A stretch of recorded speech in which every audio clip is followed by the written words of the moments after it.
Karena kemungkinan sudah banyak orang di komplek itu terinfeksi, maka Tae-suk menutup semua akses gedung itu, sehingga tak boleh ada satu penghuni pun yang bisa keluar dari komplek apartemen itu. Orang-orang di sekitar pun panik dan ketakutan.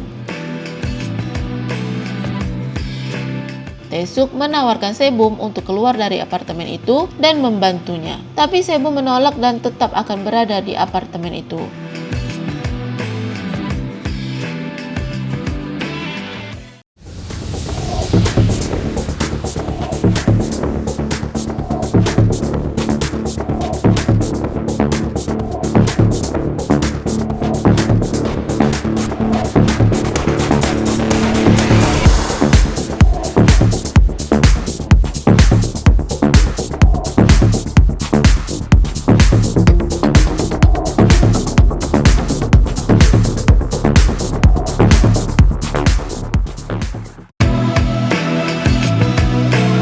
Happiness episode 4. Sebum memeluk Gi-hun karena berpikir dirinya akan sendirian terkurung di komplek apartemen.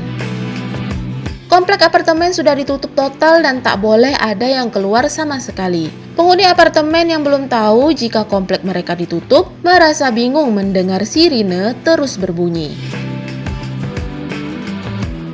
Bahkan pria yang ditangkap Gi-hun tak bisa melarikan diri dari komplek apartemen. Gi-hun kembali membawa pria itu ke apartemen 601 dan pria itu dikurung di apartemen bersama wanita bernama Sang-hee yang menjadi saksi pembunuhan yang dilakukan pria tersebut. Saat Gi-hun meninggalkan mereka di apartemen itu, pria tersebut membujuk Sang-hee dengan menawarkan uang agar Sang-hee tak menjadi saksi tentang pembunuhan yang dilakukannya. Ternyata Sang-hee tertarik dengan tawaran uang tersebut.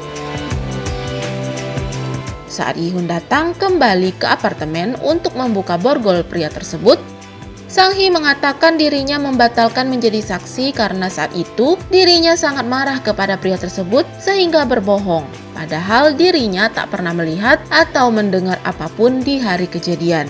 Pria itu membela dirinya jika kematian istrinya itu hanyalah sebuah kecelakaan. Gi-hun keluar dari apartemen 601 dan Gi-hun sangat kesal karena Sang-hee tiba-tiba membatalkan untuk menjadi saksi. Padahal Gi-hun yakin pria tersebut telah melakukan pembunuhan. So-yun, gadis kecil yang sering ditinggal orang tuanya sendirian di apartemen, sedang bersama Sebum. So-yun ketakutan dan menunggu telepon dari ibunya. Saat ibunya menelpon dengan cepat, So-yun mengangkat telepon itu.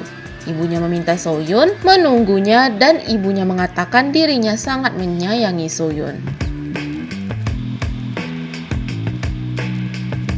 Ibu Se-yun juga berbicara kepada Sebum dan meminta bantuan Sebum untuk menjaga So-yun. So-yun menderita kebocoran katup mitral di jantungnya. Sebum berjanji akan menjaga So-yun.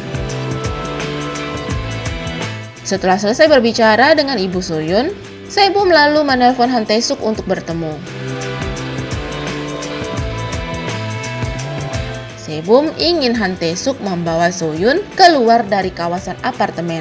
Tapi Han Tae-suk tak mau, karena ibu So-yun kemungkinan besar tertular virus itu dari pil Nex yang diminumnya untuk menaikkan stamina agar bisa terus bekerja. Penghuni komplek apartemen telah mengetahui penutupan total di kawasan mereka sehingga mereka mengadakan rapat.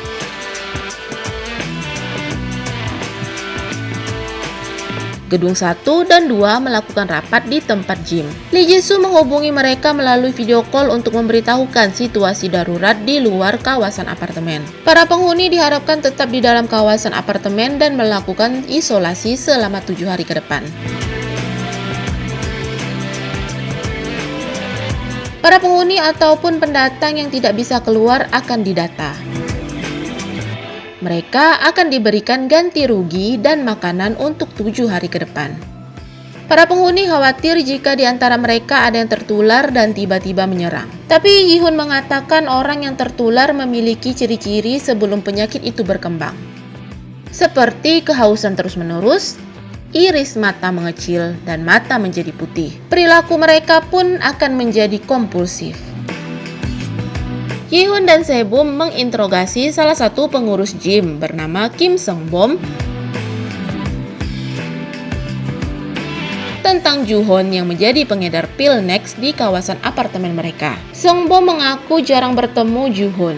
Se-bum menggeledah ruangan dan mencurigai Seung-bom yang terlihat banyak minum air. Saat proses interogasi, Se-bum melihat seseorang mengintip dari balik jendela. Pria tersebut berperilaku mencurigakan.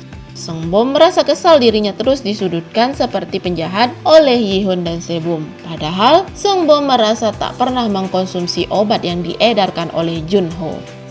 Tapi Yi-hun dan Se-bum tak mudah percaya sehingga mereka mengurung Seung-bom semalaman tanpa minum air untuk membuktikan jika Seung-bom tak mengkonsumsi pil Next. Saat keluar dari ruangan, Yi-hun melihat petugas kebersihan yang tak bisa keluar dari komplek apartemen. Yi-hun lalu meminta KTP mereka. Yi-hun menanyakan nama pria berperilaku mencurigakan itu. Pria itu mengaku bernama Andrew. Tapi saat Yi-hun melihat KTP-nya, tertera nama An Guk-jin. Dan satu hal lagi yang membuat Yi-hun curiga, foto di KTP itu nampak rusak. Yi-hun memeriksa nama-nama penghuni yang menjadi member di tempat gym itu dan mendatangi apartemen mereka masing-masing untuk mencari informasi lebih lanjut. Suami wanita tua yang pernah kontak dengan wanita terinfeksi mengetahui istrinya pernah kontak dengan orang terinfeksi. Pria tua itu mengecek luka di tangan istrinya dan ternyata pergelangan tangan istrinya hanya terkilir. Pria tua itu tak mengetahui ternyata istrinya mendapat luka cakaran di bagian punggung. Dan istrinya itu tak memberitahu siapapun tentang luka itu walaupun dirinya merasakan tak enak badan setelah kejadian. Se-bum dan Yi-hun sudah kembali ke apartemen miliknya untuk beristirahat. Kim Jong-kook juga menginap di apartemen itu karena tak bisa keluar.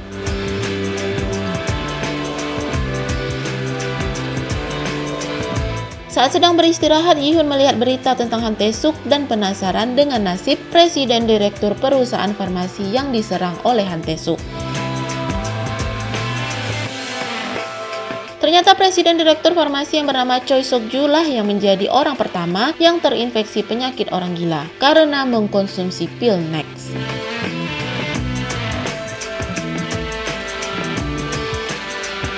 Bahkan yang menggigit istri Han Tae-suk adalah Choi Sok-ju. Awalnya Han Tae-suk ingin mencari obat atau vaksin penyakit orang gila ini secara diam-diam.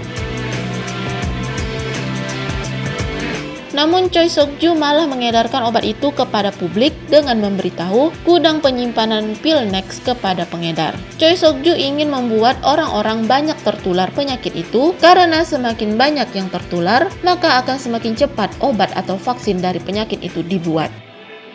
Han Tae-suk membuat Choi Sok-ju marah sehingga penyakit orang gilanya kambuh. Choi Sok-ju menggigit leher orang yang ada di sampingnya. Tapi Choi Sok-ju tak bisa menyerang Tae-suk karena Choi Sok-ju telah dirantai agar tak bisa bergerak melewati batas yang ditentukan. Jisoo khawatir melihat kejadian itu. Seharusnya Choi Sok-ju dikarantina seperti pasien lain yang terinfeksi. Namun Han Tae-suk menjelaskan Choi Sok-ju terlalu berkuasa. Setelah mendapatkan obat penyakit itu, mereka harus menghentikan Choi Sok-ju terlebih dahulu. Sekalipun sembuh, Choi Sok-ju kemungkinan masih akan menyerang orang karena telah merasakan darah dan menyadari tidak ada hal buruk terjadi. Setelah obat penyakit itu ada, hal lain yang harus difikirkan adalah bagaimana cara bertahan hidup setelahnya. Keesokan harinya, penghuni gedung 1 dan 2 dilarang keluar dari gedung oleh tim manajemen dan penghuni gedung lainnya. Karena virus itu bermula dari gedung 1 dan 2. Se-bum yang kesal dirinya tak bisa keluar mengambil pistol milik Jong-kook dan mengancam akan menembak jika pintu tidak dibuka. Tim manajemen dan penghuni lain ketakutan sehingga membuka pintu tersebut. Se-bum dan Yi-hun mengambil pembagian makanan untuk gedung mereka dan membagikan makanan itu ke setiap apartemen.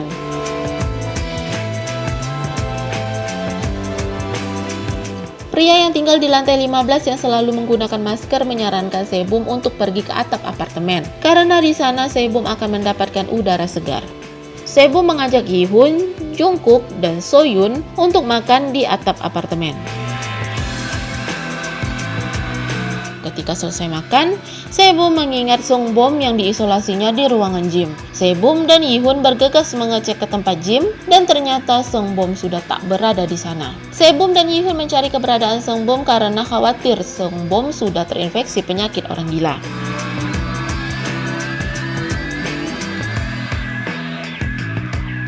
Tiba di sebuah lift, Se-bum melihat darah di pintu lift.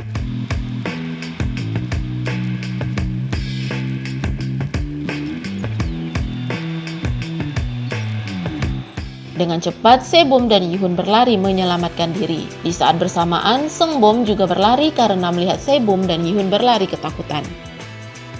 Ternyata Seung-bom tak terinfeksi penyakit itu. Seung-bom keluar hanya untuk mengambil barang di mobilnya. Sesaat kemudian, orang terinfeksi muncul di balik pintu kaca. Dan tanpa diduga, semua orang yang berada di luar apartemen telah terinfeksi penyakit orang gila.